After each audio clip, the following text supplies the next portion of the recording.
such a band existed today, yeah. would the success be the same? Well, that's a really tough question to answer because I think the Beatles created a global voice before the internet. So I don't think that can happen again now. Okay. People can have a success in a very small pocket, regional pocket, and explode. Whereas the Beatles did it at a time where they had to travel the world to create that kind of a buzz. And they did, and I don't know that any band can ever recreate that kind of ground roots because technology not interferes, that's not the right word, but changes that dynamic. So pop melodies, though, are always going to be. But you remarked on the society markup, but our society has changed in the last 50 years. Absolutely, but great melodies and accessible songs that you can sing back will never die. That's the thing about the Beatles. I think their songs will become the nursery rhymes of the future. Daniel Levitan, a very well-established Canadian author, has talked about that. And then if you go into an elementary school and ask the kids how many of them know Three Blind Mice, maybe 2 people put up their hand, but if you ask them how many know the words to Hey Jude, and they all, you know. That is so true. They do. They haven't faded At all. They're as popular now as they were then, and in all age brackets. Then they were mostly popular with just the teenagers in the early 20s. Now it's 8-year-olds playing Guitar Hero and Rock Band. It's the 20-somethings watching across the universe, and there's people my age that had family. I had older sisters that were listening, and then that next generation that experienced them firsthand. You have taken this MA in order to stay as a coordinator? Not a coordinator. I'm head of my department, which is the commercial performance discipline. Sorry. Why that one? I'm just kind of curious. You had to travel overseas. I know. I know. Is there any? Yes, there is a reason. Because we're transitioning to a degree, the music theater program is going to be a degree, a Bachelor of Applied Arts in September of this year. So all of the heads of each pocket within this department were encouraged to have a terminal degree, which I think it's a ministry mandate. Yes. And so that meant a master's or better. So me being the kind of person I am, I didn't want to just do it because I had been told I had to do it.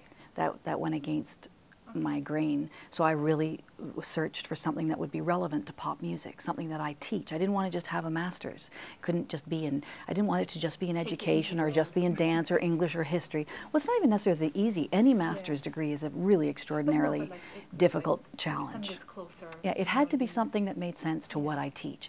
And the Beatles are about pop music and how pop music affects us in society, how it reflects us as well as defines us, I find fascinating. So when I read the curriculum for the course, I originally thought I could do it online. So I wasn't thinking in terms of having to up and leave.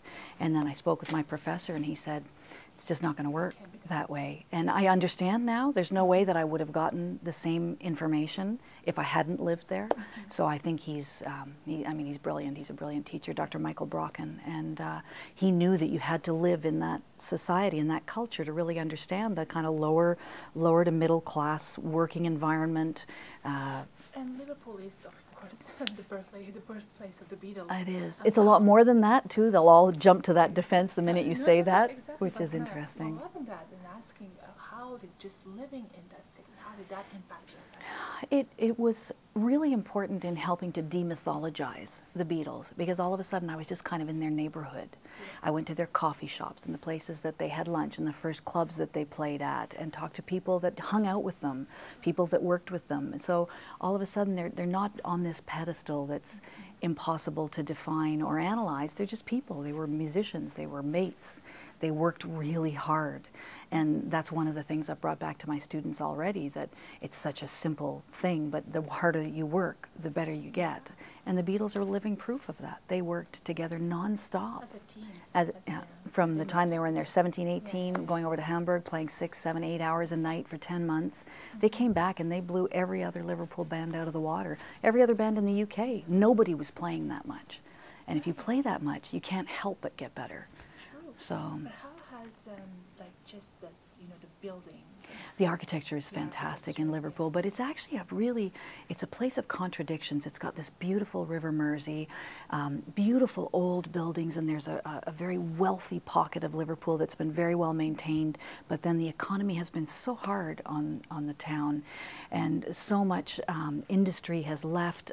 They went from a population of about 1 million before the Second World War to about 500,000 after the Second World War. Now I think it's back up to about 700,000. Well, and education. I mean, there's 4 universities that service a very small population, but they have a very, very strong academic kind of mandate. And there's international students. My first international student trip, there were 52 of us on the bus, and we were from 52 different countries. So, I mean, that was phenomenal. We just, as we were doing this trip to a castle, we all just said where we were from, and every one of us was from a different country. That's amazing. Yeah. Well, there's like a slight controversial aspect to your MA, and it's a small minority group, and they kind of criticize and they question the value of the degree. And I would like to ask you, and even Paris Hilton has to say something on his blog. It's just funny to begin with, but I would like to know. How do you defend? Do you feel you have to defend? I mean, I think I'll be asked this question until the day I die, and I think I will be defending this position until the day I die. I think people that don't understand art cannot understand this degree. The people that don't value art as a mainstay and a part of our existence, it's just unfortunate, right? Or as a lawyer friend of mine used to say, well, you can't fix stupid. But I love having people that I don't even know jump to my defense on these comment boards. It was an academic course. There were 4 course modules. It was as difficult, if not more difficult, than a lot of master's degrees because they knew there would be a lot of naysayers. And I think my prof was extraordinarily aware of the fact that people are going to look at this. I had 4 people read my dissertation. I had to have 3 externals other than my prof vet it because I got distinction in my degree, which was a huge coup for me. But it wasn't just him. This was outside, really respected academics who had to read it and come to the same conclusion. We looked at the history of popular music. We looked at semiotics, which is the science of analyzing language and song and lyrics and syntax and genres, grain of the voice. It's a very dense area of research, and that part to me, the semiotics, was almost too much. And then we did historical approaches in Liverpool, so that was an ethnographic study of Liverpool and surrounding areas, which looks at human nature and how music spreads and how culture influences music and vice versa. So the relationships, cultural and social and political relationships.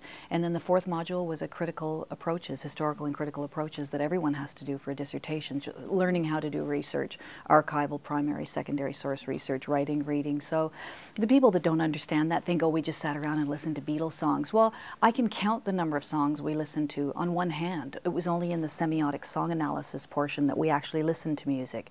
Everything else was understanding what had happened, what unique set of circumstances had evolved to create an environment where the Beatles emerged.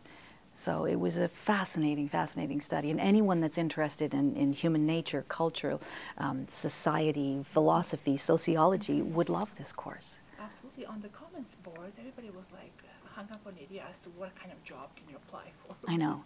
Well, it's funny. And they were talking about, I'll be lucky if I get a job at HMV. And I thought, well, you know what, those people. And then you'd have someone jump to my defense saying, she already has a job, dummy. Didn't you see? She took a leave of absence. So it was very funny, actually, to,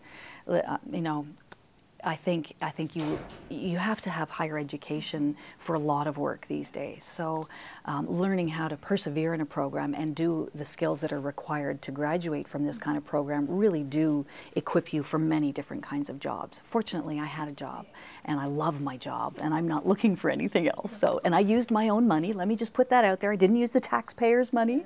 That's the other thing that's been on the comment board. I hope she's paying back and it's like, it's my money. I'm paying back my money. I borrowed against my RSPs to do this because it was important to me, but it's not impacting on any of the taxpayers. I have to. Yeah, you absolutely have to. So.